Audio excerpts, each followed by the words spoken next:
Da habe ich ein großes Auto gefunden, da bin ich wieder mal zum Bahnhof gefahren.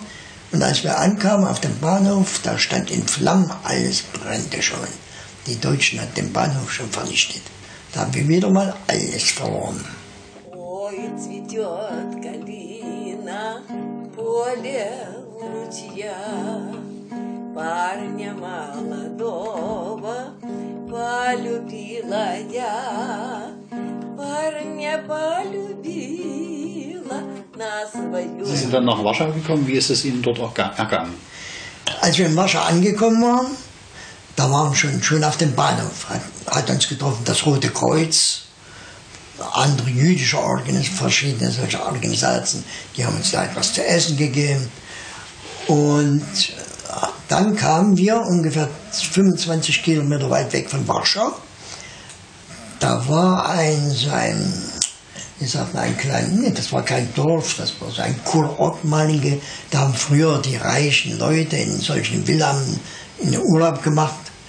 Und da hat ein Arzt, ein ganz bekannter Arzt in Polen, der hat seine Villa uns zur Verfügung gestellt. Und da haben wir einige Monate dort gewohnt. Wir haben nicht nur gewohnt, man hat uns verpflegt, wir hatten ja kein Geld, wir hatten ja gar nichts. Nachher ging es verhältnismäßig ganz schnell, hat meine Schwester eine Arbeit gefunden in Warschau als Schneiderin. Meine Mutter hat eine Arbeit gefunden bei einem Rechtsanwalt als Köchin.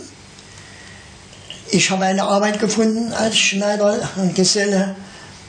Und da haben meine Eltern eine Einzimmerwohnung gemietet in Warschau. Und da haben wir, so wie man sagt, angefangen von vorne an zu leben. Ja. Zur ersten Zeit war die Einzimmerwohnung, die war ja ganz leer. Da haben wir so angefangen und da ging der Krieg los. Und noch vielleicht so eine Woche oder 2 Wochen vor dem Krieg, da gab es ein Abkommen unter Polen und Deutschland, dass die Menschen, die ausgewiesen worden sind, ein Mann von der Familie kann zurückkommen, um seinen Haushalt aufzulösen und nach Warschau oder nach Polen zu schicken.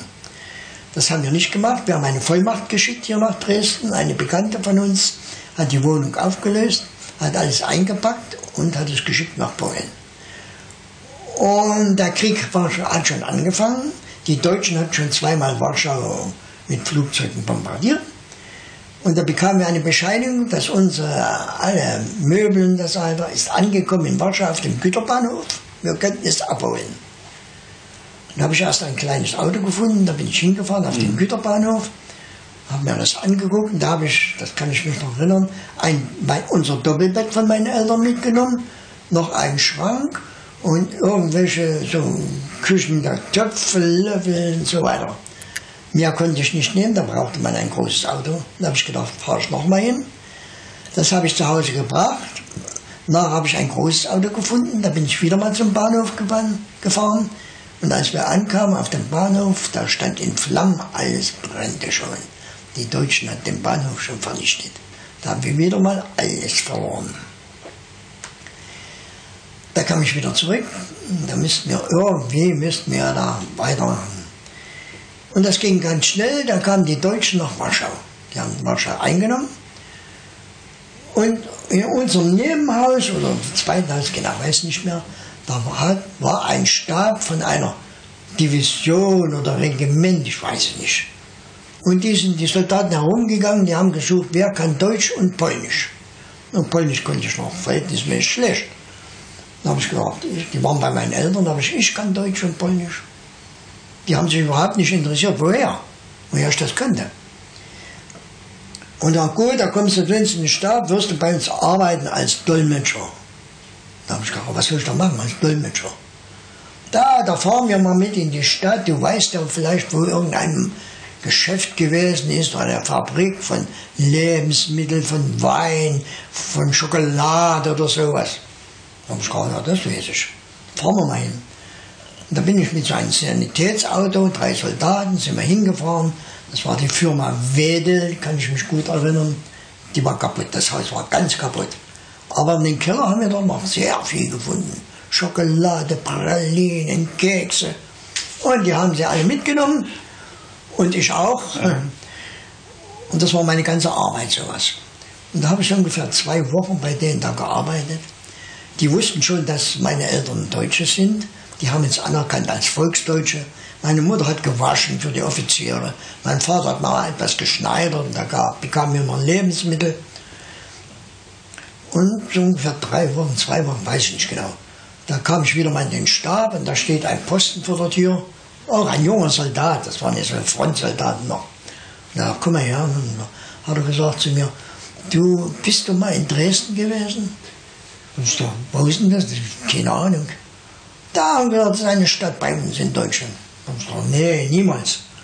Na nun gut, hat er gelächelt und hat er gesagt, geh mal rein und guck mal, wer da sitzt hinter der Schreibmaschine. Und da bin ich reingegangen, da saßen nicht viele Offiziere, sogar 5, 6 Mann. Und hinter der Schreibmaschine, da saß ein Mann, den habe ich gleich erkannt. Das war der Direktor der Schule, wo ich gelernt hatte, 8 Jahre lang. Und der hat mich auch erkannt. Ich bin gleich zu Hause gegangen, zu meinen Eltern, habe ihm das erzählt.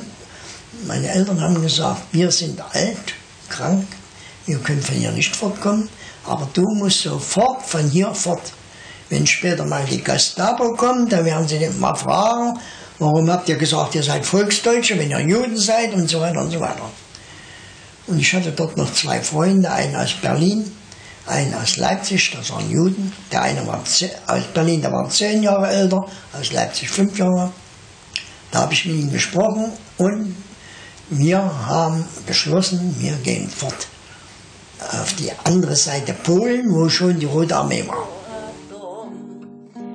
Одна девчина думает о нем, у ручья с калины облетает цвет, а любовь девичья не проходит.